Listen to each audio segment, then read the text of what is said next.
Ako ang inyong Lolo Pael at ito ang aking kwento. Mambabarang sa Pamilya. Makulimlimang hapon noong sandaling tumawag sa telepono ang kuya ni Hernan mula sa Amerika. Masaya si Hernan dahil matapos ang halos 4 na taon, makakasama na niyang muli ang paborito niyang kapatid sa kanilang 6 na magkakapatid. Bunsong anak si Hernan. Sumunod sa kanya si Rodel. Mula ng mangibang bansa si Rodel, hindi naging madali ang buhay ni Hernan. Nanirahan kasi si Hernan sa poder ng kanyang ama. Kasama niya rin ang isa pa niyang kapatid na mas matanda sa kanya ng halos 15 anyos. Ang kanilang panganay na si Rolly. Barumbado at pangit ang ugali ni Rolly. Lahat ng gusto nito ay nasusunod. Lalo pa nang magkasakit ang kanilang ama. Naging hari-harian ito sa kanilang bahay. Na parabang ito na ang nagmamay-ari ng lahat ng ari-arian na naroon. Walang magawa si Hernan kundi hayaan ng kanyang kuya Rolly. Sa tuwing kukontra kasi siya sa bawat desisyon ni Rolly, palagi lang silang nag-aaway at masakla pa nasasaktan pa siya nito. Hindi naman lingid sa kaalaman ni Hernan na ang lahat ng kanyang kapatid bukod kay Rodel, lahat ng iyon ay naghahangad sa yaman ng kanilang ama. Marami din kasing ari-arian na matandang si Ronaldo. May malawak itong lupain sa kanilang probinsya. Mga negosyo na pinakikialaman na rin ni Rolly. Meron din ito mga investment na nakaambang ipamana sa kanilang lahat. Noon pa man, inaasahan na ni Hernan na may posibilidad na mag-aagawan ang mga kapatid niya sa yaman. At yun na nga ang nangyari nang kausapin niya si Rodel sa kabilang linya. Nakababa na ako ng eroplano. Baka mga gabi na ako makarating dyan. Pero ano pang ganap dyan sa bahay, Hernan? Bumuntong hininga na muna ang binata. Palihim niyang sinilip sa sala si Rolly na abalang tinitingnan ng mga papel na hawak. Si Kuya Rolly, nire-review na yung shares natin kahit buhay pa naman si Papa. Hayok na sa yaman to eh. Buti nga uuwi ka na. Huwag ka mag-alala. Akong bahala sa siraulong yan. Hindi pwedeng lalamangan niya tayo dahil lang siya ang panganay. Wala nga siyang ambag sa pamilya eh. Nag-anak pa ng marami sa iba't ibang babae. Wisit. Nagawa pang bumuo ng 3 pamilya eh. Oh, kalma. Puso mo. Ang mabuti pa, mamaya na natin to pag-usapan pag-uwi. Pasensya ka na kuya ha. Hindi kita masusundo eh. Kailangan ako ni Papa dito. Alam mo naman, wala akong tiwala sa mga kasambahay na kinuha ni Kuya Rolly. O sige, mamaya na lang. Bantayan mo si Papa ha. Baka mamaya may gawin na masama si Rolly dyan. May kaunting ngiti ng ibaba ni Hernan ang telepono. Dumaan siya sa sala. Lalagpasan na lang sana niya si Rolly pero bigla siya nitong tinawag. Walang gana naman siyang huminto at hinarap ang nakatatandang kapatid. Uwi na raw ngayon si Rodel? Oo kuya. Hanip din eh no. Nakaramdam siguro na mamamatay na si Papa kaya uuwi na ang loko. Hindi naman siguro. Nag-aalala lang talaga siya sa kalagayan ni Papa. Hoy, hindi ako sanggol para hindi makapag-isip na maayos ha. Huwag niyo akong gawing tanga. Anong nag-aalala? 4 na taon siya sa Amerika, tapos 1 taon na niyang alam na may sakit si Papa, ngayon lang siya uuwi? Ikaw bahala kung anong gusto mong isipin sa kanya. Sus! Kunwari pang mabait eh, yaman lang din naman ni Papa ang habol. Weh! Napailing na lamang si Hernan. Hindi na niya kinontra pa ang kapatid. Batid niya na kapag kinontra niya pa yon ay mag-aaway lang silang dalawa. Umalis na lang si Hernan. Pinuntahan niya ang kanyang ama na halos 1 taon nang nakaratay sa higaan. Pinupuntahan lang yon ng mga doktor araw-araw. Gusto man ni Hernan na dalhin sa ospital ang kanilang ama pero ayaw ni Rolly. Mas gusto nito na sa bahay na lang dahil marami naman daw silang pera para sa home medication. Ngumiti ng mapait si Hernan. hirap na rin siyang makitang nahihirapan ng ama. Dahil na rin kasi sa katandaan, naghalo-halo at sabay-sabay na ang mga sakit nito sa katawan. Mabuti na nga lang ay papauwi na rin ang isa pa niyang kuya. Nang sa ganon ay may titingin din bukod sa kanya sa kanilang ama. Lumapit ang binata at hinawakan ng payat na kamay na matanda.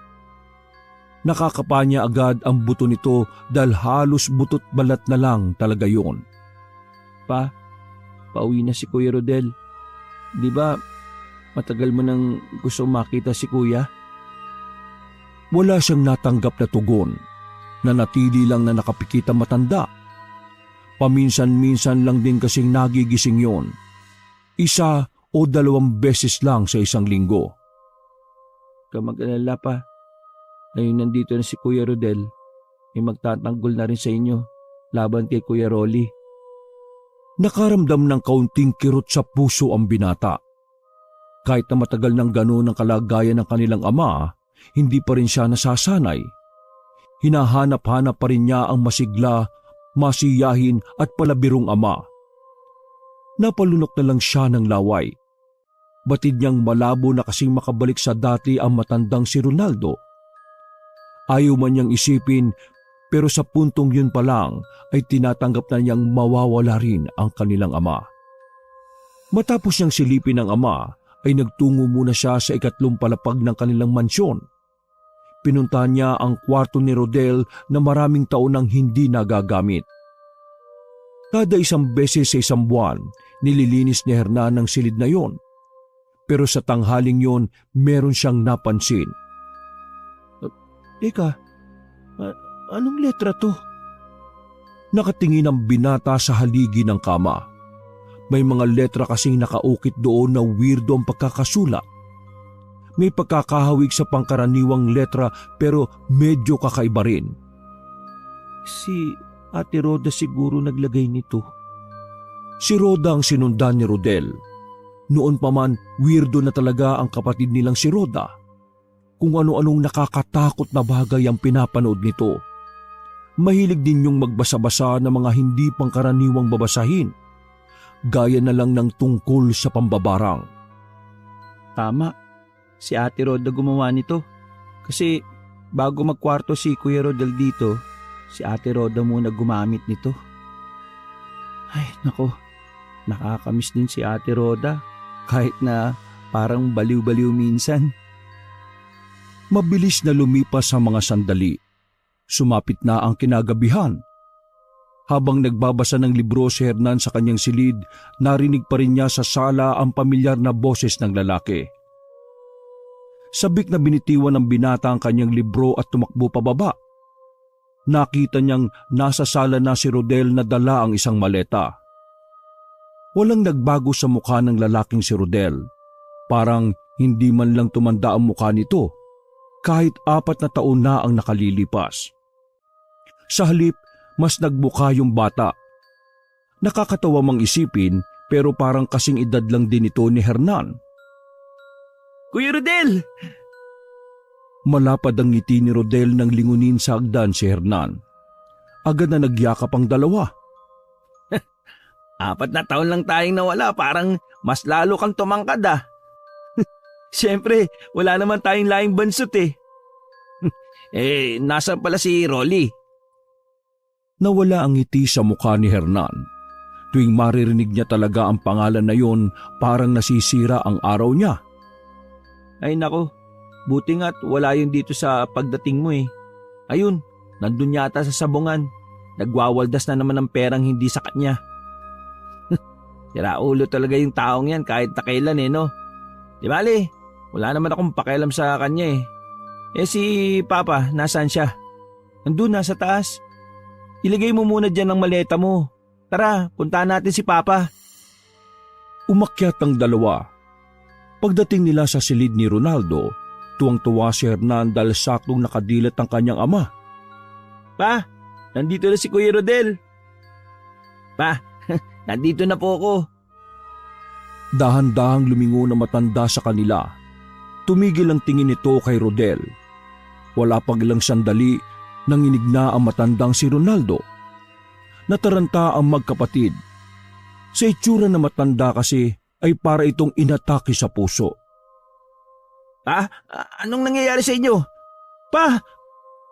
Nagmamadaling bumaba si Hernan sa ibaba para tawagan ang personal doctor ni Ronaldo.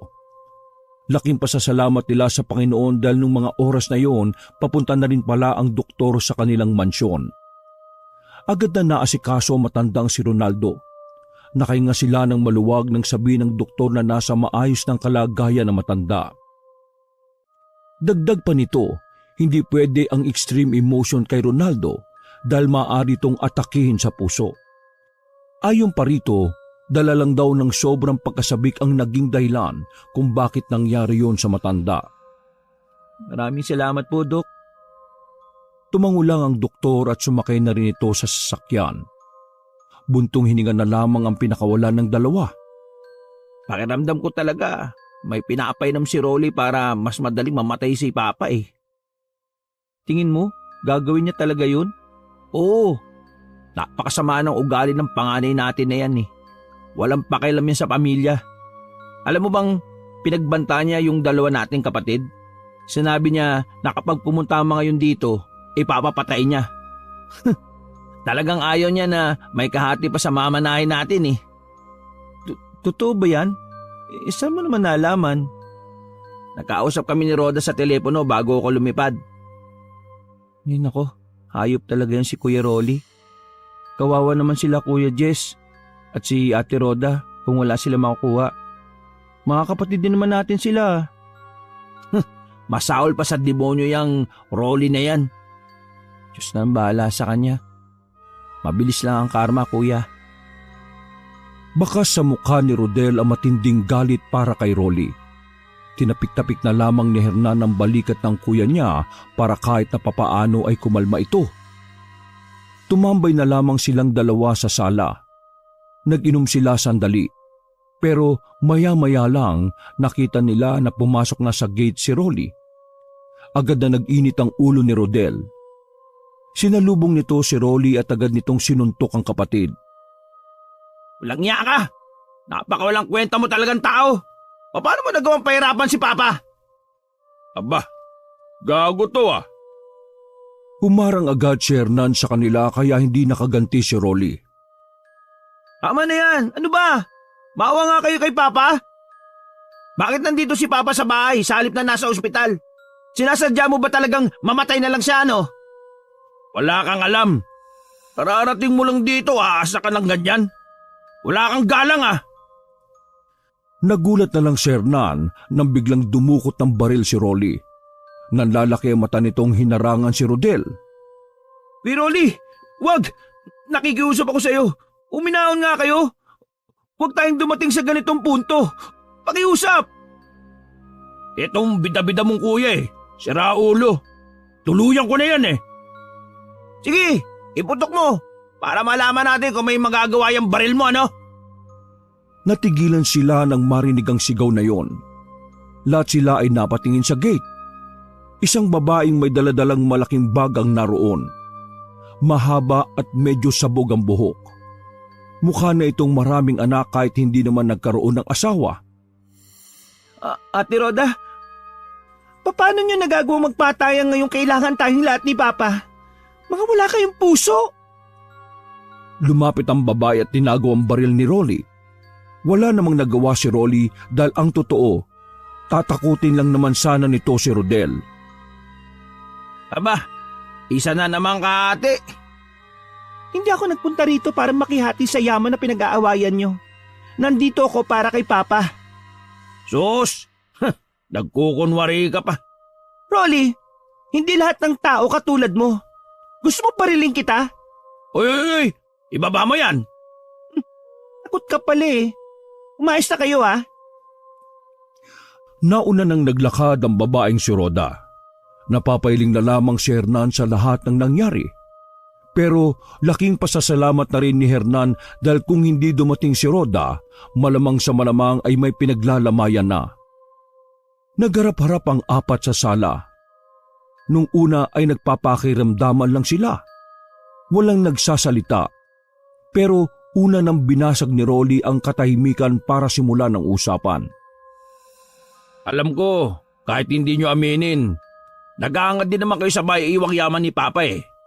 Kaya naman habang hindi pa siya patay, pinapaasikaso ko na sa abogado niya yung mga ari-arian na maiiwan.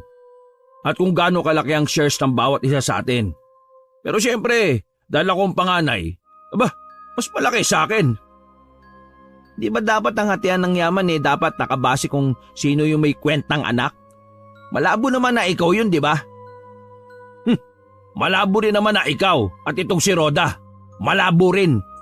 Yung dalawa nating kapatid na feeling mayayaman na rin, sobrang labo din dahil kinalimutan na nun si Papa. At itong si Hernan, sobrang labo na malaki mapupunta rito. Anak pa talaga to ni Papa? Bakit letter H nagsisimula yung pangalan? Di ba?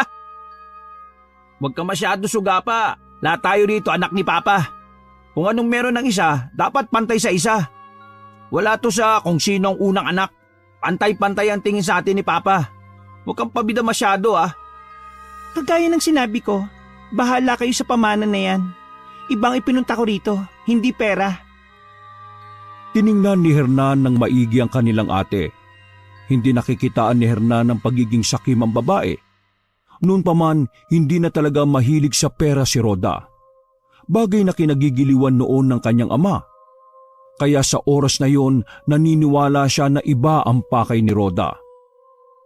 Basta, hindi ako papayag na malaki ang makuha nitong si Rolly. Bukas na bukas din, kakausapin ko yung abogado ni Papa. Sisiguraduhin ko na walang makakalamang sa ating lahat. Kahit ikaw pa, Rolly. Tingin mo talagang papayag ako sa gusto mo? Kahit na anong gawin ninyong tatlo, masusunod ang gusto ko. Alam yan ang abogado ni Papa. Kaya kayong tatlo, umiyak na lang kayo. Isapakin ko kaya yung mukha mo. Oo. Kuya, tama na yan. Pag-usapan na lang natin ng lahat ng to kapag kasama na natin yung abogado. Hoy, Hernan, manahimik ka. Wala kang alam dito. Napailing na lang si Hernan. Tumayo si Rolly at kumisi pa sa kanilang tatlo.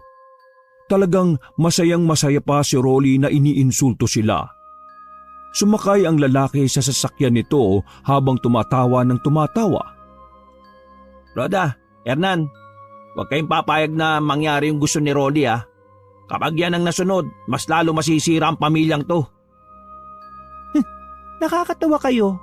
Buhay pa si Papa, pero nag-aagawan na kayo. Ate, hindi naman kami nakikipag-agawan Hindi lang kami sang-ayon na makukuha ni Kuya Rolly ang malaking parte. Kasi alam lang namin na mapupunta lang sa walang kabuluhan lahat ng mamanahin niya May punto naman si Hernan Pero kung ayaw mo talagang makisali sa amin, ikaw ang bahala. Basta kami, gagawin namin na makakaya namin para hindi magtagumpay ang si Rolly. Parang sumakit ang ulo ni Hernan noong mga sandaling yon. Dahil sa halip na maging maayos ang kanilang usapan sa yaman ni Ronaldo, tila mas magiging komplikado pa ang lahat. Kinabukasan ng umaga, naabutan ni Hernan si Roda na inaasikaso ang kanilang ama. May mga ipinapahid ditong langis sa katawan na matanda. Bagay na kinabahala naman ni Hernan. Ate, ano yung pinapahid mo? Hindi ba makakasama kay Papa yan? Langis to. Sabi ng doktor, wag daw kami maglalagay ng kung ano-ano sa kanya Hindi pwede yan. Hindi naman gamot ito ano pala yan? Binili ko sa albularyo. Kapag pinahid mo ito, hindi siya tatablan ng kahit na anong masasamang gawain na may halong itim na salamangka. Nagsalubong ang kilay ni Hernan. Nawirduhan siya sa babae. Hindi naman nabago sa kanya ang ganong ugali ni Roda. Pero hindi niya lang din talaga inaasahan na kahit na malalaki na sila ay naniniwala pa rin ito sa mga mahihiwagang bagay. Katulad ng ano? Sinakyan na lamang ni Hernan ang sitwasyon. Katulad na lang ng kulam o barang. Sandaling natahimik si Hernan. Nakikiramdam siya kung seryoso nga ba ang kanyang ate sa mga sinasabi nito. Malakas ang kutob ko, Hernan. May nambabarang kay Papa. Ha? Paano mo naman nasabi yan? May katibayan ka ba? Tumayo si Roda at lumapit sa bintana. Nagsalita ulit ng mahinahon. Ramdam na ramdam ni Hernan ang pagiging malamig ng tinig nito. Bagay na naging dahilan para makaramdam ng pagkailang si Hernan sa babae. Naniginip ako nung nakaraan. May mambabarang kay Papa. Ito naman si ate. Sino naman ang gagawa niya kay Papa? Wala naman mambabarang dito sa atin. Hindi ko alam kung sino, pero nararamdaman ko, mangyayari yon kapag wala na tayong ginawa. Ate naman, hindi naman totoo yung mga ganyan eh. Naiintindihan ko na mahilig ka sa mga ganyan, pero hindi natin pwedeng gawing biro o laro ang hindi ako nagbibiro. Totoo ang sinasabi ko. Hindi mo ako maintindihan, Hernan, pero pwede mo akong tulungan na protektahan si Papa. Ate, malala ng sakit ni Papa. Lahat kami rito, tanggap na ang mangyayari sa kanya. Hindi, may pag-asa pang mabuhay si Papa. Nilapitan ni Hernan ang kanyang kapatid. Inakbayan niya ito sa balikat at saka naglambing. Ang mabuti pa ate, ipagluto mo na lang ako ng champurado. Miss ko na yung masarap mong champurado eh. Tara na. Wala nang nagawa ang babaeng si Rhoda. Sabay na silang bumaba at nagtungo sa sala. Sumapit ang tanghali. Dumating ang abogado ni Ronaldo. Kasama nito si Rolly na noong oras na yun, kampanting-kampanting umupo sa sofa. Nandito na si attorney. Mrs. Malinaw, pwede bang bigyan mo ng linaw yung utak nito mga kapatid ko mga hunghang? Ay, teka. Nasa si Rodel? Siya pa naman ang gusto ko makarinig ng lahat ng sasabihin ni attorney. Magkakaharap sila sa sofa ng mga sandaling yon. Nakadikwatro pa habang naninigarilyo si Rolly. Kung ibang tao ang makakakita dito, iisipin na hindi ito mayaman. Asal kalye kasi talaga si Rolly. Sa kanilang 6 na magkakapatid, si Rolly lang ang naiiba. Narito sa akin ang lahat ng papeles na ari-arian ni Don Ronaldo.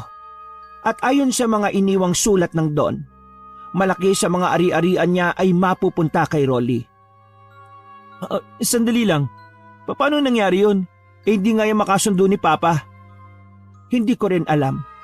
Basta noong kaya pang makabangon ni Don Ronaldo, nakita ko mismo na siya ang pumirma ng mga papeles na yan. Tumawa ng malakas si Rolly.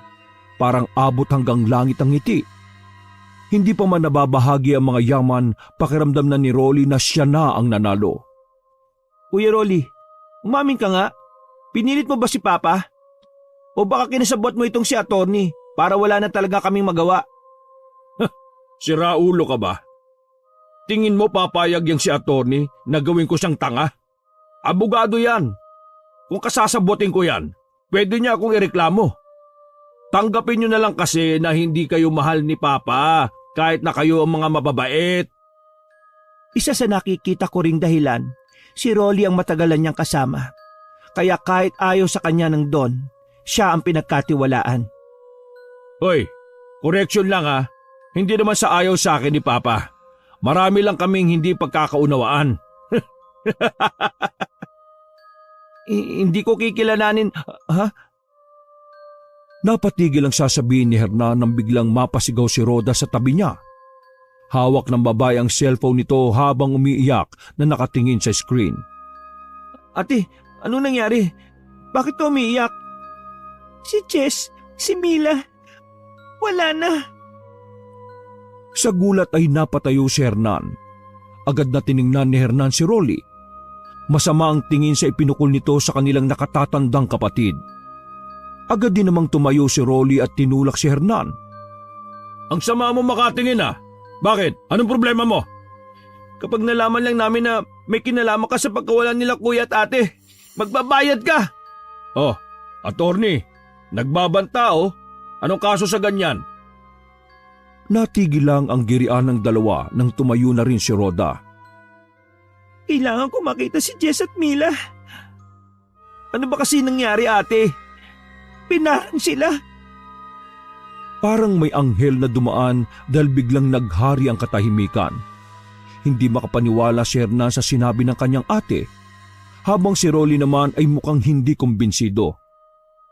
Hoy, Rhoda, Kung ano-ano na naman ang pinagsasabi mo ha. Manahimik ka! Wala kang alam! O baka nga may alam ka! Hoy, magdaan-daan kayo sa pagbibintang ha. Kakasuhan ko kayo. Hernan, samahan mo ko. Puntahan muna natin sila Mila. Nagmamadaling umalis ng mansyon ng dalawa. Sakay ng kulay itim na sasakyan. Tinahak nila ang daan patungo sa bahay ng isa pa nilang kapatid, si Mila.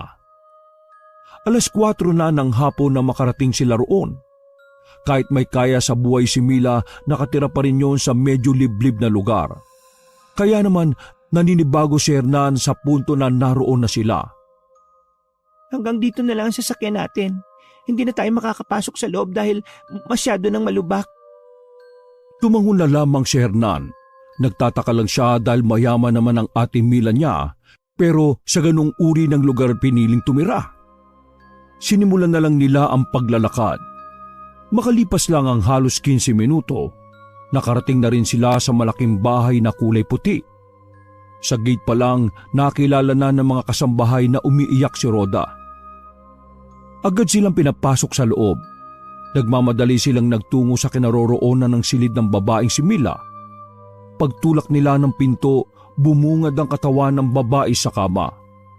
Inuuod na at may mga lumalabas pang kung ano-anong insekto sa katawan. Munti ka nang masok si Hernan. Buti na lang napigilan niya yun. Si Rhoda naman ay naiyak na lamang habang nakasandal sa haligi ng pinto. May mambabarang na gumugulo sa pamilya natin. May mambabarang! Nanginginig sa takot ang babaeng si Rhoda habang nakatingin sa kanilang kapatid na si Mila. Ibinaba na lang muna ni Hernan ang kanyang ate. Dinala niya sa sala sa baba at inasikaso din naman ito ng mga kasambahay. Nakausap ni Hernan ang mga katiwala ng bahay. Ang sabi ng mga yun sa kanya, gabi nang umuwi si Mila. Nangangati raw yun. Sandali raw yung naligo. Pagkatapos ay natulog na rin. Nagtaka na lang daw sila nang makakita sila ng maraming insekto na lumalabas sa ilalim ng pintuan. Yung pala, binarang na ang kanilang among si Mila. Naimasmasan na si Rhoda nung halos mag-iisang oras na sila roon. Kinuha na rin ng mga pulis ang katawan ng babaeng si Mila para imbestigahan. Natapos na rin silang kuhanan ng inisyal na salaysay. Tulala naman si Rhoda. Nakaramdam naman ng awa si Hernan para sa kapatid nilang binarang. Hindi malaman-laman ni Hernan kung bakit binarang ang kapatid nila. At ang masaklap pa roon, binarang din ang isa pa niyang kuya na si Jess. Si Jess, binarang din siya. Kagaya ni Mila. Binarang din siya. Aalamin ko kung sinong gumawa nito. Magbabayad siya. Nanlilisik ang mga mata ni Rhoda sa galit. Hindi naman alam ni Hernan kung ano ang kanyang gagawin. Pero sa kaloob-looban niya, parang dinudurog din ang kanyang puso. Dahil sa isang iglap, dalawa agad ang nawala sa kanilang magkakapatid. Makalipas ang ilang araw, nailibing na rin ang labi ni Mila at Jess. Hindi na binuksan ng mga kabaong dahil masyadong malala ang nangyari sa katawan ng dalawa. Nilamong kasi ng mga insekto ang laman at balat ng mga ito. Naging bungo na rin ang mukha dahil sa dami ng insektong kumain doon. Kumpleto sila magkakapatid na nakipaglibing. Lahat sila ay umiiyak maliban na lamang kay Rolly. Matapos ang libing ay umuwi na rin sila sa mansyon.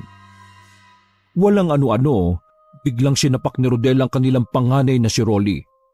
Sa lakas ng pagkakasuntok ay natumba ang lalaki. Hindi pa nakontento si Rodel at sinipa niya pa yon. Kuya, tama na! Inawat ni Hernan si Rodel habang si Rhoda naman kay Rolly.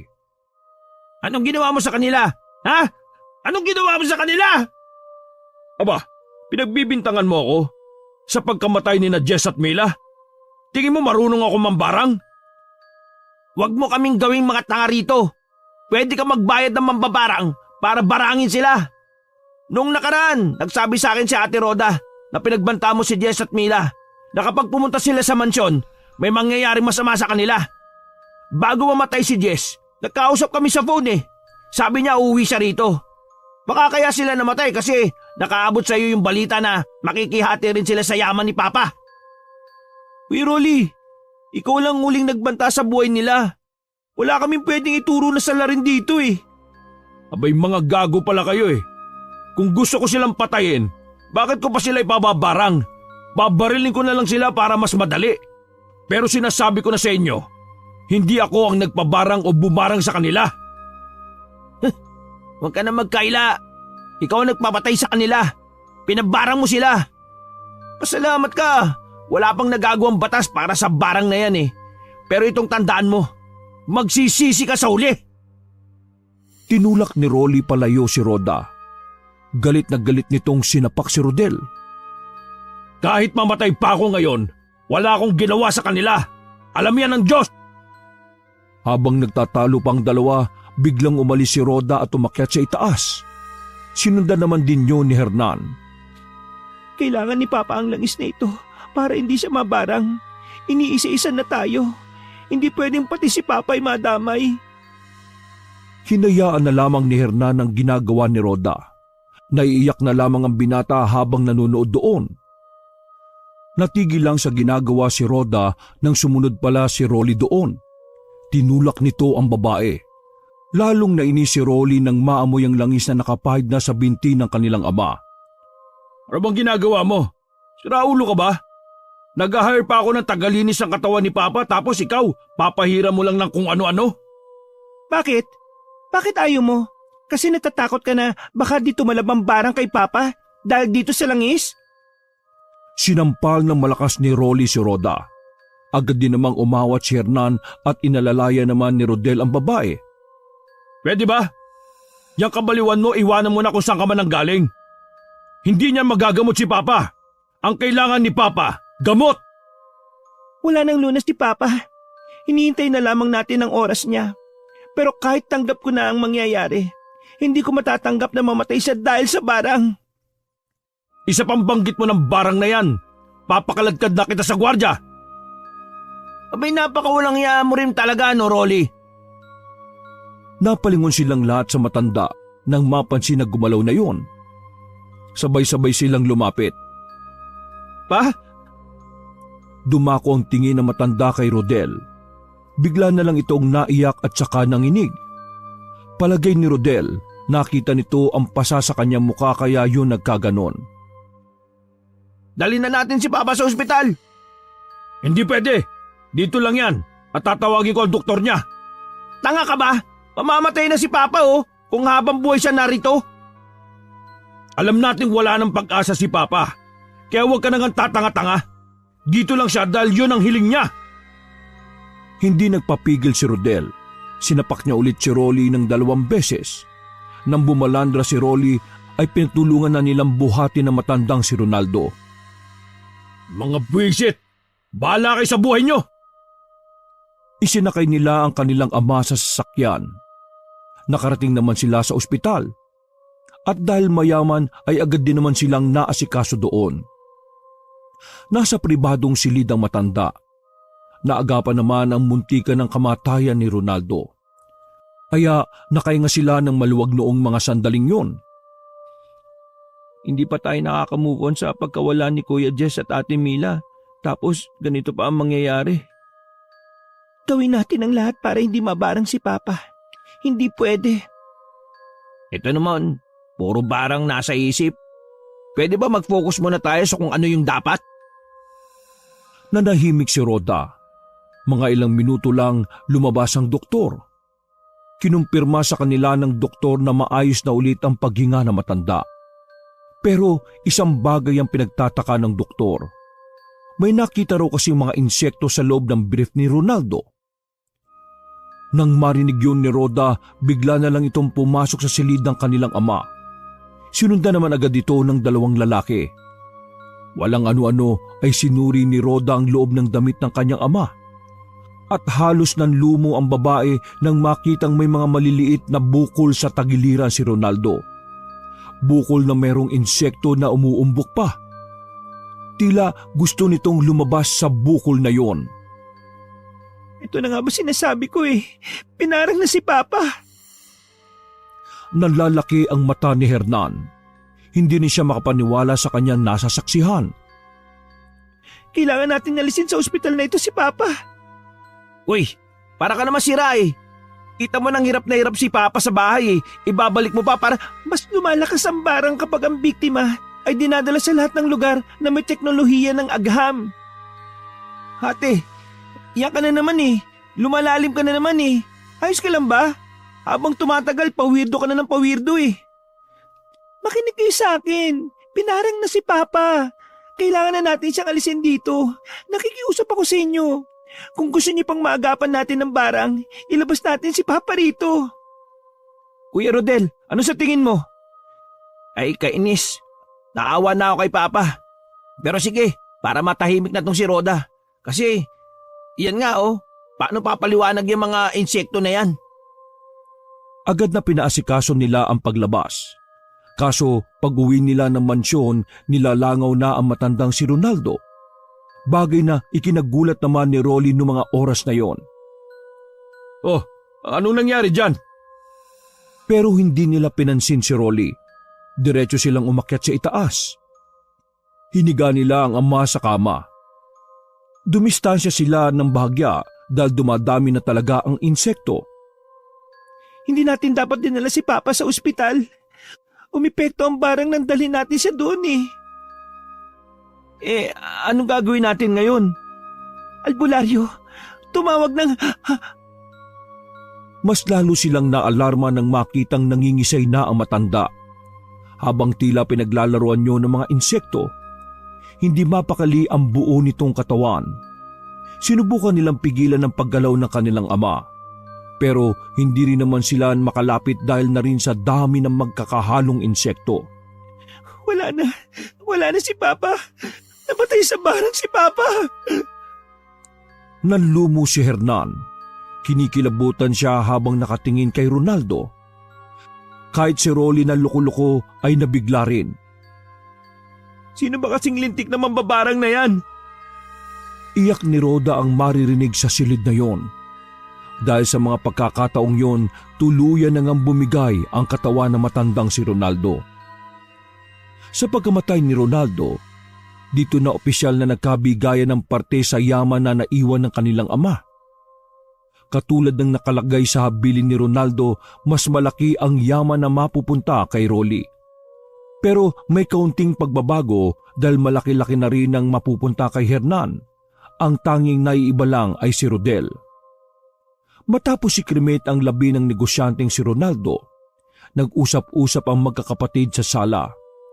Galit na galit si Rodel dahil sa hindi nito matanggap ang pagpaparte-parte ng yaman.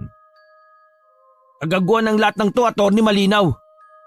Gawa mo ng paraan to. Hindi pwedeng itong siraulo na masama naming kapatid ang mas makinabang sa lahat. Umiling ang attorney sa kanila.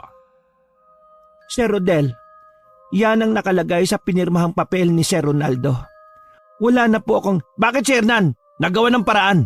Nabago ang shares niya, pero sa akin... Wala sa pinirmahan ni Papa ang pagbago ng shares ni Hernan. Ako ang nagbago nun. Naisip ko kasi na pwede ko namang taasan ang mapupunta sa kanya eh. Total, hindi naman siya kasing arugante katulad mo. Baguhin mo ito! Hindi ko kikilalanin ng mga nakasulat sa papel na yan.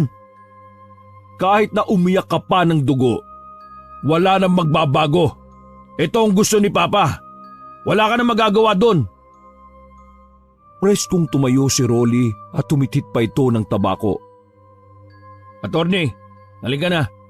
Marami ka pang ituturo sa akin sa pagpapatakbo ng kumpanya ni Papa. Asar na asar si Rodel sa mga pagkakataon na yon. Pero wala pa rin naman itong magawa. Si Hernan naman natatakot siya kay Rodel. Sa itsura kasi ng mukha ng kanyang kapatid, para itong papatay ng tao. Matapos yun ay pumasok na lang muna si Hernan sa kanyang silid. Palaisipan pa rin sa kanya kung bakit nilakihan ni Rolly ang share niya sa mana. Samantalang kay Rodel naman ay walang dinagdag kahit na 5 duling. Napatitig si Hernan sa kisame. Labis ang kalungkutan niya dahil sa pagkawala ng kanyang mga kapatid at ama. Nababahala na siya sa mga nangyayari.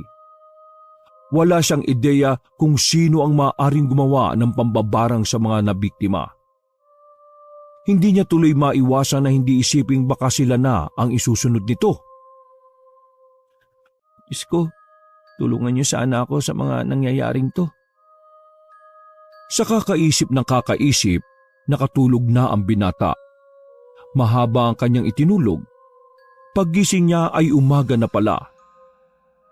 Masakit pa ang kanyang ulo.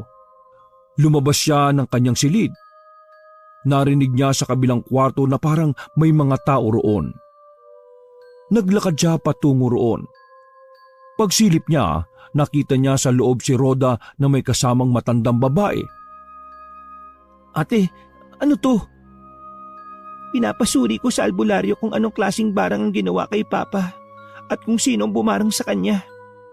Ate, igalang na muna natin ang pagkawala ni Papa. Pwede naman yan sa ibang araw eh. Hindi to pwedeng ipagpaliban. Kailangan na natin malaman kung sino ang mambabarang bago niya pa tayo maubos lahat. Kung ano-anong ginawa ng albularyo sa silid ng kanilang ama. Nagsindi ito ng insenso. Nagdasal ng Latin na hindi naman nila maintindihan. Hindi sigurado ni Hernan kung totoo bang may mapapala sila doon pero pinabayaan na lang niya. Ika nga niya sa sarili, wala namang mawawala kung maniniwala siya sa albularyo. Tumayo lang si Hernan sa gilid. Maububo na siya dahil sa nalalanghap na usok. Mga ilang sandali lang bumulong ang albularyo kay Rhoda. Nanlalaki ang mga mata ni Rhoda habang pinakikinggan ang sinasabi ng matandang babae. Anong sabi ng albularyo, ate? Hinawakan ni Rhoda sa magkabilang balikat ang binata. Nababahala itong nagsalita. Dito ka lang, may aasikasuhin lang kami ng albularyo. Wawakasan natin tong mga pangyayaring ito. Teka lang sandali. Sino nang barang kina Papa?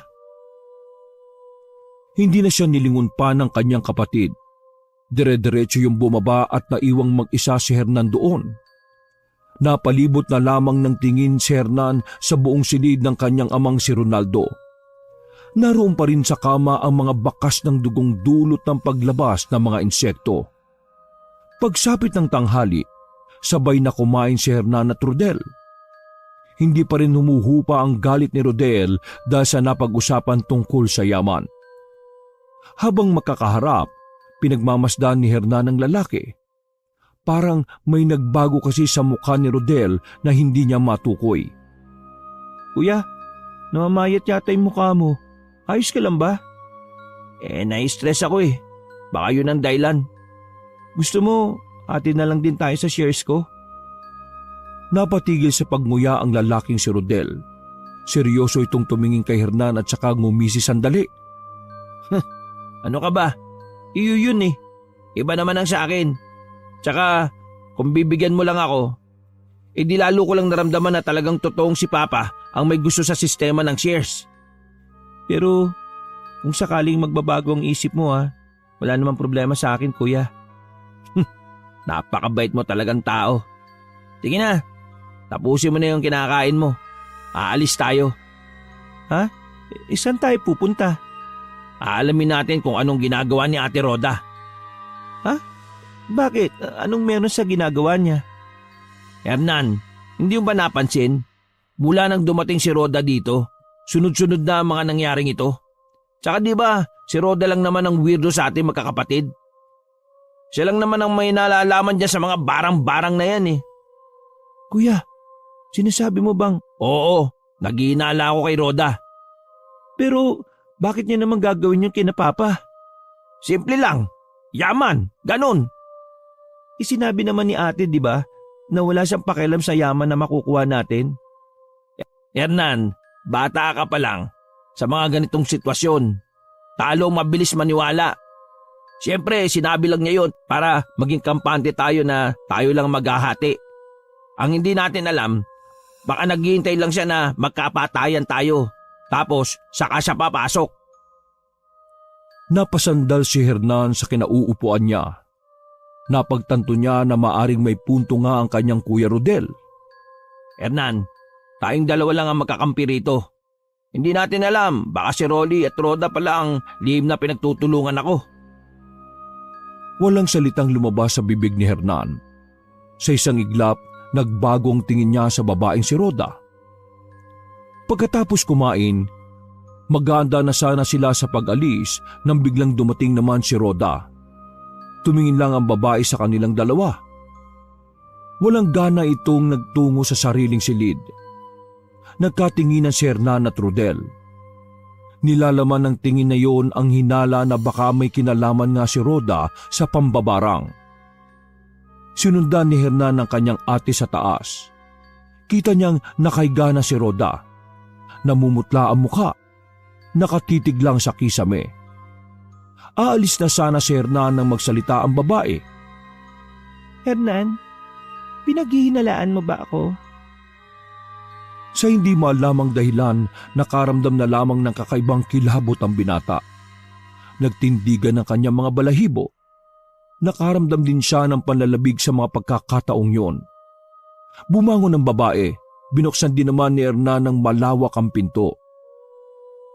Tama bang iniisip ko, Hernan? Iniisip mo na may kinalaman ako sa mga nangyayari? Hindi malaman ni Hernan kung ano ang kanyang isasagot. Nakatingin lang siya ng seryoso sa mata ng babae. Hernan, kung sa tingin mo ako ang bumarang kay Papa at sa dalawa nating kapatid, patayin mo na ako. Ayaw ko na rin namang mabuhay eh. Umiling-iling si Hernan. Kahit kailan, hindi niya kakayanin patayin ang kanyang kapatid. Hernan, nakikiusap ako sa iyo.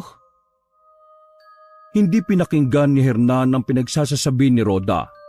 Nagmamadali na lang siyang umalis ng silid na yon. Dahil masyadong magulo ang utak ni Hernan sa mansyon na yon, naisipan niyang lumabas na lang muna para makapag-relax-relax. Maghapon siyang gumala-gala sa kung saan. Nagtungo rin siya sa ibang lugar para kahit papaano ay makalimot sa lahat ng problema nila. Pagsapit ng gabi, nakaramdam na ng kaunting hilo si Hernan. Kaya pa naman niyang magmaneho kung kaya't pinilit pa rin niyang makauwi. Nang makaramdam ng gutom, tumigil siya sa isang restaurant. Pinarada niya nang maingat ang sasakyan sa tapat. Pagbaba pa lamang niya ng sasakyan, nakita na niya agad ang Kuya Rolly sa loob. May kausap yung matanda na pamilyar kay Hernan. Tiningnan niya pa yun ng maigi hanggang sa malaman nga niya na ang matandang yun pala ay ang albularyo. Nagtaka si Hernan. Hindi niya maintindihan kung bakit ang matandang kausap ni Roda ay kausap na rin ni Rolly. Lihim na nagtago si Hernan sa gilid. Maya-maya lang, nakita na niyang umalis na ang matanda. Hinintay niya makalabas din si Rolly at dali-daling lumapit si Hernan at saka sinuntok ng malakas ang lalaki. Natumba agad si Rolly. Mahilo-hilo pa yung kumapit sa gilid ng sasakyan nito.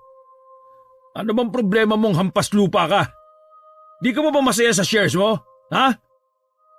Wala akong pakialam sa share na sinasabi mo. Sabi mo sa akin, kayo ba ang nagpabarang kay Papa at sa mga kapatid natin? Ha? Nasisiraan ka ba na bait? Umamin na kayo. Nakita mo akong kasama yung matandang yon, no? Dumura pa ng dugo ang lalaking si Rolly. Hindi ako nagpabarang kay Jess at Mila at mas lalong hindi ako nagpabarang kay Papa. Kinausap ko ang albularyo na yon kung ano ang mga sinabi niya kay Roda para alam ko kung sino ba talaga ang bumarang kay na Papa. Kasinungalingan. Baliw ka na yata eh. Nagtatanong ka tapos ayaw mong maniwala. Pareho na kayo ni Roda na may saltik. Sasapakin pa sana ulit ni Hernan ng lalaki pero nagulat si Hernan nang dumukot yun ng baril. Sige, subukan mo lumapit. Hindi na ako magdadalawang isip na paputakan ka. Napatigil si Hernan. Parang nawala ang tama ng alak sa kanya. Hernan, masama lang ang ugali ko. Pero kahit na kailan, hindi ko kayang pumatay ng kamag-anak. Alam mo, kung gusto kong patayin si Papa para sa mana, hindi na siya tatagal ng 1 taon sa mansyon. Isipin mo sana yan, hindi yung tatanga-tanga ka. Matabog na pumasok ng sasakyan si Rolly. Pinaharurot noon ng sasakyan paalis. Dahil sa eksenang yun, mas lalong naguluhan ng utak ni Hernan. Hindi na niya alam kung sino kay Rhoda at Rolly ang may kagagawa ng lahat. Umuwi ng mansyon si Hernan. Naabutan niyang mag-isang nagiinom ng alak si Rodel. Inalok pa nga siya nito pero dahil nakainom na nga si Hernan ay tumanggi na siya rito. Mukhang nakainom ka na. Oo, kaunti lang. O sige, akit na ako. Nagtungo si Hernan sa kanyang silid. Agad niyang sinalampak ang sarili sa malambot niyang kama. Dinalo na siya kaagad ng antok. Kaya ilang minuto lang ay agad din siyang nakatulog. Dakong 3:00 na ng madaling araw nang magising siya. Nakakaramdam kasi siya ng tila may gumagalaw sa paanan niya. Pagdilat ng kanya mga mata, nakita niya si Rhoda sa dulo ng kama. Sabog-sabog ang buhok at parang inuuod na ang mukha. Agad na napabangon si Hernan. Makailang ulit niyang kinagat ang kanyang daliri sa pag-aakalang siya ay nananaginip lang. Pero ang lahat pala ng kanyang nakikita ay puro katotohanan. Ate Rhoda, anong ginagawa mo? Anong nangyayari sa iyo? Nakakapit si Rhoda sa haligi ng kama. Hinang-hinayon. Hernan, tulungan mo ako. Nakikiusap ako sa iyo. Tiningnan ng maigi ni Hernan ang itsura ng kanyang ate. Nanlalaki ang mga mata niya nang makita ang mga uod sa mukha nito. May mga langaw na ring hindi mapakali sa katawan ng babae. Nung oras na yun, napagtanto ni Hernan na binarang na rin si Rhoda. Hernan, ako na ang sinunod niya. Ako na mamamatay. Pakiusap, tulungan mo ako. Bumagsak sa sahig ang babae. Naggapangan naman ang iba't ibang uri ng insekto mula kay Rhoda.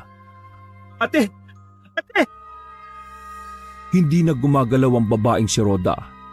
Bagay na kinaalarma ni Hernan ang mga pagkakataong yon. Nagmamadaling tinungo ni Hernan ang kwarto ni Rodel, pero wala yun doon. Sa sala na niya natagpuan si Rodel habang natutulog sa sofa. Sakto naman nakapapasok lang ni Rolly galing sa labas. Uy, Rodel! Gising! Uy, gising! Si Ate Rhoda! Pinarang! Agad na napabangon si Rodel. Nanlalaki naman ang mga mata ni Rolly habang ito ay nasa tapat ng main door. Wisit! Nagmamadali silang tinungo si Rhoda sa kwarto ni Hernan. Kaso huli na ng datnan nila yon. Pinagpipiyestahan na ng mga insekto ang payat na katawan ng babae. Nasuka-suka si Rodel sa kanyang nakita. Si Hernan naman ay napasandal na lang sa dingding at naiyak na lang din. Takot na takot naman ang reaksyon ni Rolly. Rhoda! Dahan-dahang dumako ang tingin ni Rodel kay Rolly. Alam na ni Hernan ang mangyayari, kaya bago pa man makalapit si Rodel kay Rolly ay inawat na niya yon. Ikaw ba nagpapabarang sa kanila? Ano ba kailangan mo? Nasa iyo na ang malaking parte ng yaman ni Papa. Hindi ako nagpapabarang sa kanila. Bakit ba kayo paulit-ulit? Ikaw lang naman ang may kakayahang makagawa ng ganyang kasamaan eh. Rolly, umamin ka na. Hindi ko nga sila pinabarang. Kahit patayin niyo pa ako rito, wala akong ginagawang masama sa kanila. Mag-ingat-ingat ka, Rolly. Dahil sa oras na malaman kong ikaw ang may pakana nito, ipapapatay talaga kita. Galit na umalis si Rodel. Tiningnan naman ni Hernan ng masama si Rolly. Nabalot na naman ng kalungkutan ng mansyon. Isa na namang miyembro ng pamilya ang nawala ng dahil sa pambabarang ng hindi pa nila matukoy na tao. Makalipas ang isang araw, tulad ng kay Ronaldo ay cremation na lang din ang ginawa para kay Rhoda. Hawak-hawak ni Hernan ng maliit na banga kung saan nakalagay ang abo ng babae. Tinabi niya ito sa altar kung saan naroon din ang abo ng kanilang ama. Mabigat para sa kalooban ni Hernan ang mga nangyari. Masyadong mabilis na nawawala sa kanya ang mga taong minamahal niya. Napatingin siya kay Rodel. Nakaramdam siya ng kaba ng isipin na baka pati ang kuya niyang yun ay mawala rin.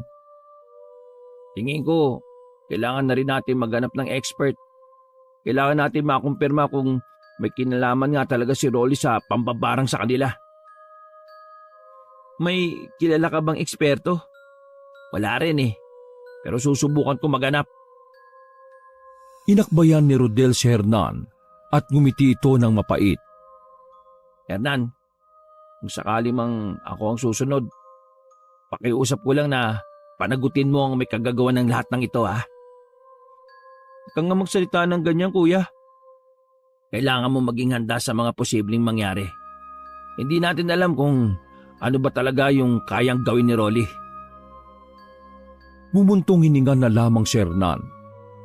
Tinapik na siya sa balikat ni Rodel at saka iniwan na rin siya nito. Mag-isa na naman si Hernan sa mansyon. Dadalawan na lang din ang mga kasambahay dahil ang iba ay natakot na baka madamay sa pambabarang. Tiningnan na lang ni Hernan ng buo ang paligid ng sala. Napangiti siya nang maalala ang masasayang oras niyang kasama ang kanilang amang si Ronaldo. Habang nagmumuni-muni siya, biglang sumagi sa isipan niya ang albularyo na matanda. May naisip siyang ideya, bagay na alam niyang maaaring makatulong para malaman kung sino ba talaga ang mangbabarang. Nagmamadaling tinungo ni Hernan ang kwarto ng kanyang namayapang ate. Hinanap niya ang cellphone nito at nakita niya yon sa ibabaw ng drawer. Walang lock ang cellphone ng babae kaya madali niya itong nakalkal. Nakita niya sa mga messages and text ng isang nagngangalang Rosita. Nang basahin niya ang mga mensahe nito, nakumpirma niya na yun nga ang albularyo na kailangan niyang makausap. Nagbihis agad si Hernan. Nagmamadali siyang sumakay sa sasakyan. Pupunta niya kasi ang address na nabasa niya sa text message. Pasado 4:00 na ng hapon nang marating ni Hernan ng barangay. Pinarada niya ang sasakyan sa labas ng barangay dahil masyado na masikip sa loob. Tinakbo na lang niya ang kalsada hanggang sa marating na niya ang isang bahay. Nagtataka si Hernan. Maraming tao sa tapat ng bahay. Meron ding kabaong na siyang pinaglalamayan ng mga taga roon. Dahan-dahan siyang lumapit at nagtanong. Manong, sino pong patay? Ano pong nangyari? Agad na umandar ang kilabot sa sistema ni Hernan nang marinig na si Rosita ang pinaglalamayan. Ayon pa sa kanyang napagtanungan, binarang daw ang ali. Nang lalambot si Hernan nang bumalik na siya sa kanyang sasakyan. Wala na. Paano na to? Lugmok ang binata dahil pati ang albularyo ay binarang din. Hindi na niya alam kung sino pa ang makakatulong sa kanila. Para siyang sinakluban ng langit at lupa nang makauwi siya sa mansyon. Pagpasok niya ng sala, naabutan niya si Rodel na parang galit na galit. Hernan, saan ka ba galing? Si Rolly, opisyal nang hinawakan ng kumpanya ni Papa. Wisit, mas lalo mag-ahari-harian yung tokmol na yun dito eh. Gusto ko lang munang magpahinga. Nagbago ang reaksyon ng mukha ni Rodel. Tila hindi nito nagustuhan ang naging tugon sa kanya ng nakababatang kapatid. Yan lang ba sasabihin mo? Kahit nakakaalarma na yung mga nangyayari? Hindi ba naiisip na baka tayo nang susunod na patayin niya? Dahil mas may kapangyarihan na siyang gawin yun ngayon? Alam mo kuya, gusto ko na lang di mamatay eh. Pagod na ako sa mga nangyayari. Wala na akong pakialam sa pera. Gusto ko na ng katahimikan. Hernan! Makinig ka sa akin, uy! Sandali!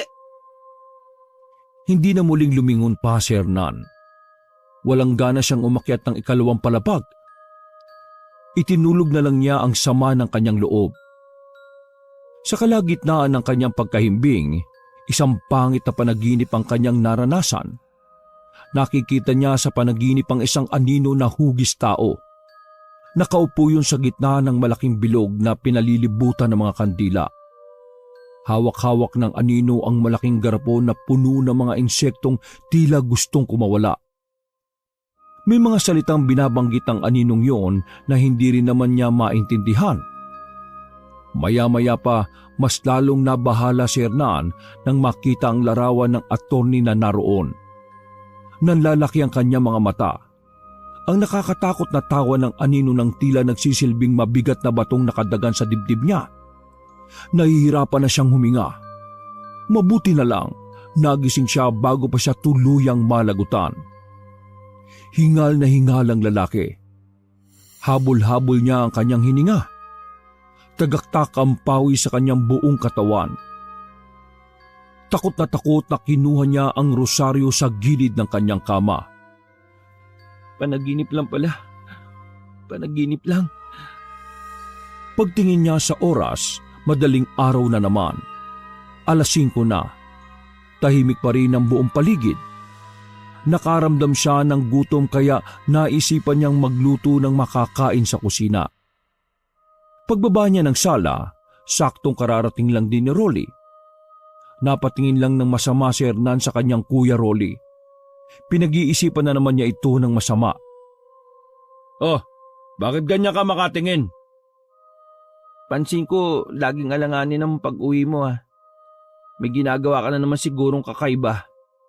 Iba tabas ng dila mo ah. Dahan-dahan ka sa pagsasalita ah. Pwede na kitang ipakulong ngayon. Wala na akong pakialam. Kahit patayin mo pa ako, wala na akong pakialam. Ang mahalaga sa akin, malaman kung sino ang punyemas na mambabarang na yun. Hindi nakapagsalita si Rolly. Seryoso lang yung nakatingin kay Hernan. Hindi na lang din pinahaba ni Hernan ang usapan.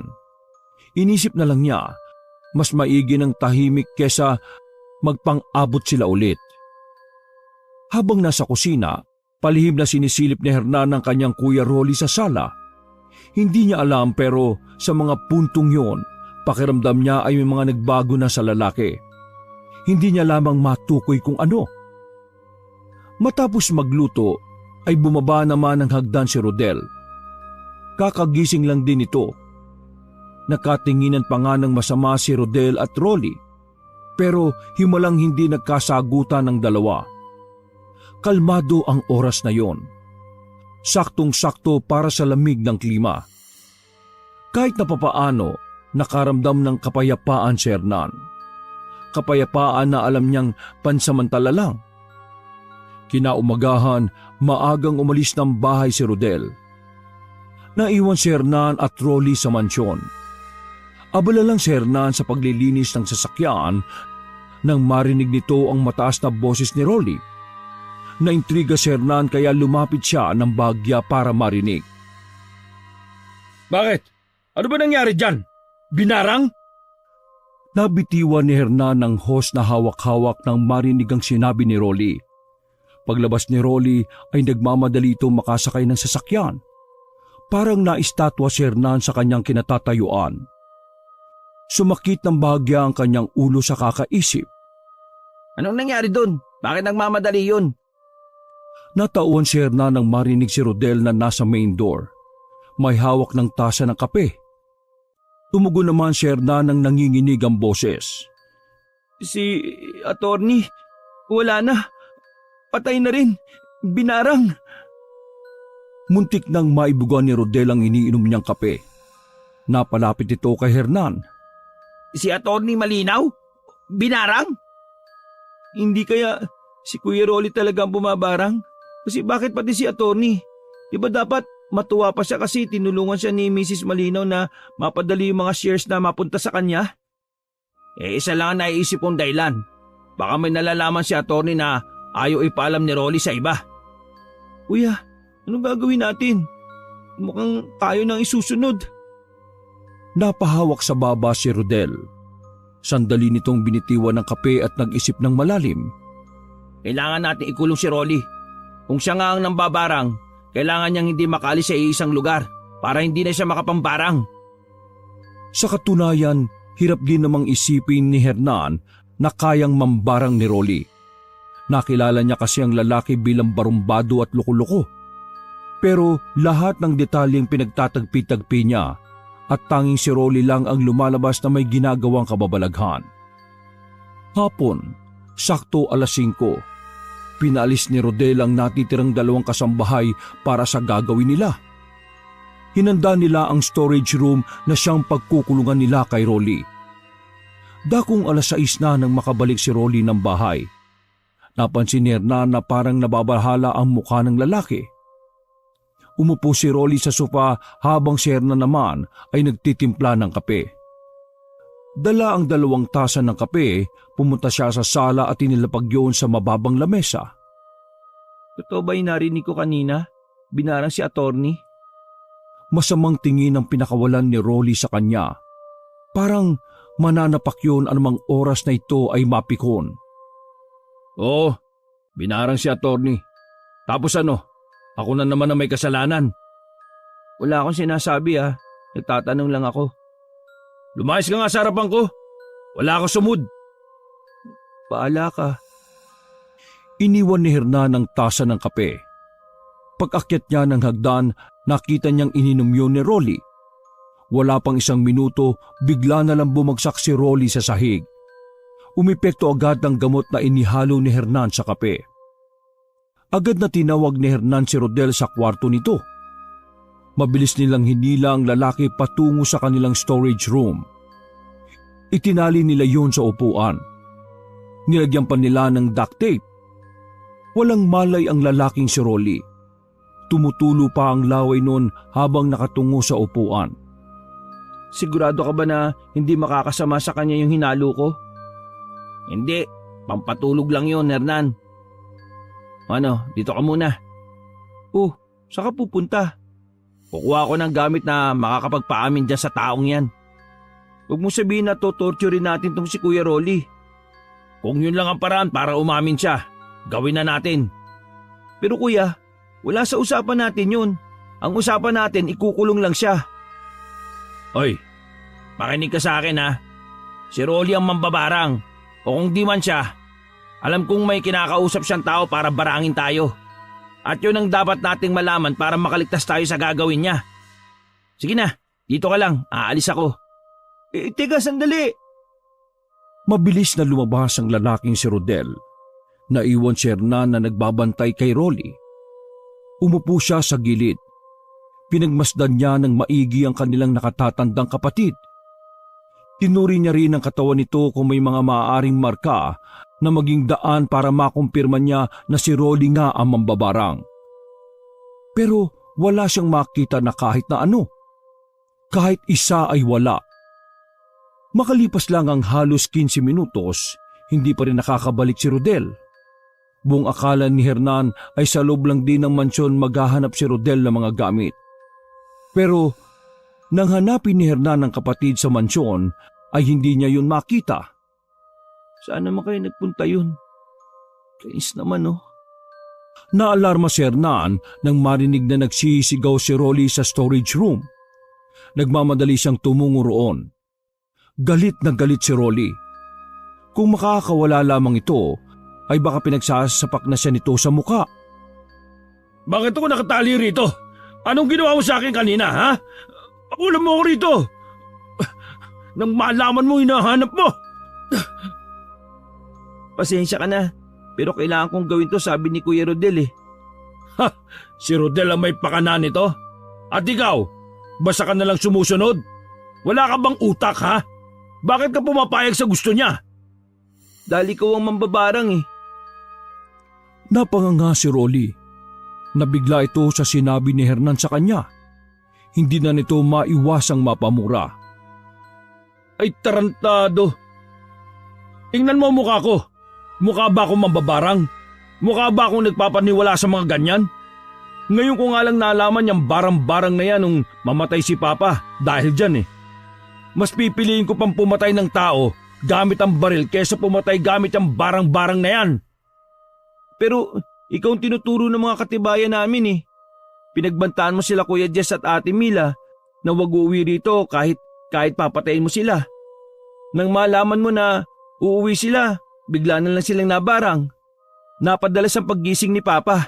Naalarma ka na baka mabulilyaso ang lahat ng plano mo kapag nakapagsalita na siya. Kaya ang ginawa mo, binarang mo na siya kagad. Binarang mo rin si Atty. Malinaw. Dahil ayaw mo magsalita siya tungkol sa totoong pinagparti-parti ng yaman ni Papa. Palagi ka rin alanganin na umuwi. Yun ba ang oras na kung saan ginagawa mo ang pambabarang?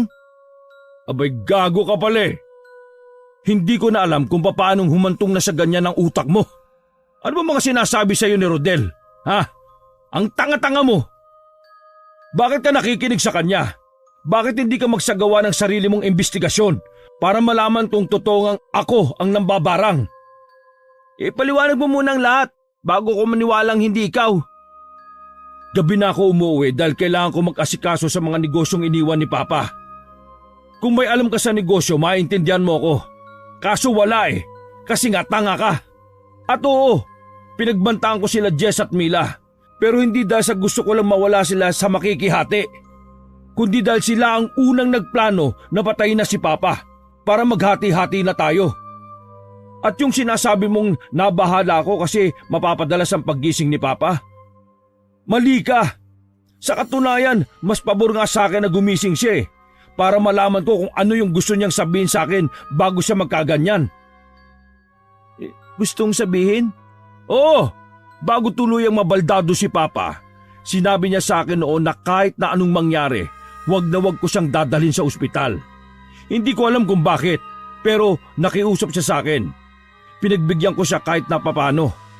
May maganda rin naman kaming pinagsamahan ni Papa eh. Ang sabi pa niya sa akin, may isang tao na magpapabagsak sa kanya. Isang tao raw na kampo ng kadiliman. Hindi ko siya pinaniwalaan nun kasi putya naman. Hindi naman ako naniniwala sa mga ganyan eh. Pero naalala ko, may huli pa siyang sinabi sa akin na hindi natuloy. Ano yun? Sabihin mo. Kilala niya raw kung sino yung taong palihim na may galit sa kanya. Hindi niya nasabi kung sino dahil hindi na siya nakapagsalita magmula nun. Hernan, alam kong masama akong tao sa paningin mo. Pero wala kang alam kung ano yung mga ginagawa ko para lang mapatagal ang buhay ni Papa. Wala kang alam sa nararamdaman ko habang nakikitang nahihirapan siya. Oo, masama akong anak. Pero habang tumatagal na nagkakasakit siya, natututunan ko siyang pahalagahan. Kahit na kailan, hindi ko inisip na patayin siya para mapadali ang pagyaman ko. Maniwala ka, Hernan. Hindi ako mambabarang. Hindi ako... Ha? Natigilan ang pagsasalita ni Rolly nang bigla itong maubo ng malakas. Sunod-sunod at parang nahihirapan na itong huminga. Mga ilang sandali lang may iniliwa ng insekto si Rolly. Sumukayo ng kulay berdeng dugo. Kuya, anong nangyayari sa iyo? Sinabi ko sa iyo, Hernan, hindi ako mambabarang. Hindi na nagdalawang isip si Hernan na alisin ang pagkakatali kay Rolly. Pag alis niya ng tali, nakita niya pa ang ilang insekto mula sa likuran nito. Sabi sa akin ng albularong si Rosita, para maagapan ng barang, kailangan mapatay ang kandilang sinindihan ng mambabarang. Kapag hindi raw napatay ang kandila at kusa yung naupos, doon na mamamatay ang biktima. Hanapin mo ang mambabarang. Bilis! Mamamatay ako! Teka, saan ko naman nahanapin ang... Napatigil si Hernan nang may mapagtanto siyang isang bagay. Bigla niyang naalala na wala pala si Rodel noong mga sandaling yon. Nagtayuan ng balahibo niya nang maisip na baka nga si Rodel ang matagal na niyang hinahanap. Pagbaba niya sa sala ay nakasalubong niya roon ang lalaking si Rodel. Amoy kandila ang lalaki. Nakatinginan sila sa mata na parabang alam na ni Rodel na may alam si Hernan. Oh, saan ka pupunta? Kuya Rodel, totoo ba? Ikaw ang... Anong sinasabi mo? Tara na, papaaminin na natin si Rolly. Alam ko na ang totoo. Hindi mo na ako maluloko. Ikaw ang mambabarang. Nagbago ang reaksyon ng mukha ni Rodel. Bigla na lamang sumilay ang nakakaloko nitong ngiti. Ngiting tila sa demonyo lamang makikita. Nahuli mo na ako. Hindi na ako magkakaila. Paano mo nagawang barangin ng mga kapatid natin at pati si Papa? Akala ko sa lahat ng kapatid ko, ikaw ang pinakamabuti. Paano ko nagawa? Galit! Galit ang punan ko. Dahil noon pa man, never akong tinuring na magaling ni Papa. Puro si Kuya Jess at Ate Mila lang. Kaya hindi ako papayag na ang yaman niya ay mapupunta kay Rolly. Sa akin lahat ang yaman na yun. Sa akin lang! Pwede mo namang kunin ng iyo nang hindi ka gumagamit ng kasamaan ha. Itigil mo ng pambabarang mo. Pakiusap naman oh. 4 na taon ko itong pinag-aralan tapos uutusan mo lang akong tumigil. Tingin mo makikinig ako sa'yo, Hernan? Wala ka rin namang magandang dulot sa akin eh. Hindi yan totoo. Naging mabuti ako sa'yo. Kahit hindi mo ako pinapansin palagi. Naging wala akong pakialam. Matagal ko nang inaasam-asam to. Ngayong matutupad na ang plano ko, wala na makakapigil sa akin. Papakulong mo ako? Wala kang mapapala. Walang batas na nagkukulong sa mga mambabarang na katulad ko. Hindi kita hayaan magtagumpay sa kasamaan mo, kuya. Nag-isip ng paraan si Hernan nung oras na yon. Hindi siya nagpasindak sa nanlilisik na mata ni Rodel. Napagtanto niya na maaring sa basement ginagawa ni Rodel ang pambabarang. Kaya naman agad siyang tumakbo. Pero nahawakan siya ni Rodel sa damit. Hindi na nagdalawang isip si Hernan. Dinampot niya ang flower vase at saka hinambalo sa ulo ni Rodel. Mahilo-hilo ang lalaki. Sinamantala ni Hernan ang pagkakataon na yon. Tumungo siya sa kinaroroonan ng basement. Pagbaba niya, nakita nga niya roon ang mga kagamitan ni Rodel sa pambabarang. Walang pag-aalinlangan si Hernan na pinatay niya ang lahat ng kandilang naroon. Nakahinga na siya ng maluwag, pero naramdaman na lang niya na may pumalo sa likuran niya. Bumalandra si Hernan. Nakita niyang may hawak ng tubo si Rodel. Parang demonyo na ang mukha nito dahil puro kasamaan ang makikita roon. Pakialamero ka kaya papatay na lang din kita. Pinunasan muna ni Rodel ang dugo na umaagos mula sa ulo nito. Nasa aktong papaluin na ni Rodel ng tubo sa ulo si Hernan nang makarinig sila ng malakas na putok ng baril. Bulagta si Rodel. Nakita ni Hernan si Rolly na nasa pintuan na may hawak na baril. Dilat ang mga mata ni Rodel na malagutan na ito ng hininga. Patay ka na ring hayop ka. Natuldukan nila ang lihim na kasamaan ni Rodel. Nabuhay si Rolly dahil napatay ni Hernan ng kandila. Mula nang mamatay si Rodel, nalaman nilang hindi pala totoong nag-ibang bansa ang lalaki. Sumali lang pala yun sa isang organisasyon ng mga mambabarang. Lahat ng yun ay planadong ginawa ni Rodel para sa yaman. Pero sa kasamaang palad, hindi pa rin siya nagtagumpay. Walang nakulong sa dalawa. Lumabas sa investigasyon na self-defense lamang ang nangyari nung gabing yon. Dahil din sa mga nangyari, naging malapit sa isa't isa si Hernan at Rolly. Dito na napagtanto ni Hernan na bukod kay Roda, si Rolly pala talaga ang may malasakit sa kanilang pamilya. Hindi na nila maibabalik ang mga buhay na nawala dahil sa barang. Pero ang iniisip na lang ni Hernan at Rolly, makakapagsimula na sila ulit ng kanilang panibagong buhay. Sa karanasang yon, napagtanto ni Hernan na kung minsan ang demonyo ay nag-aanyong anghel lang pala. At ang anghel naman ay nagmumukhang masama ng dahil sa demonyo. Wakas! Ako ang inyong Lolo Pael at ito ang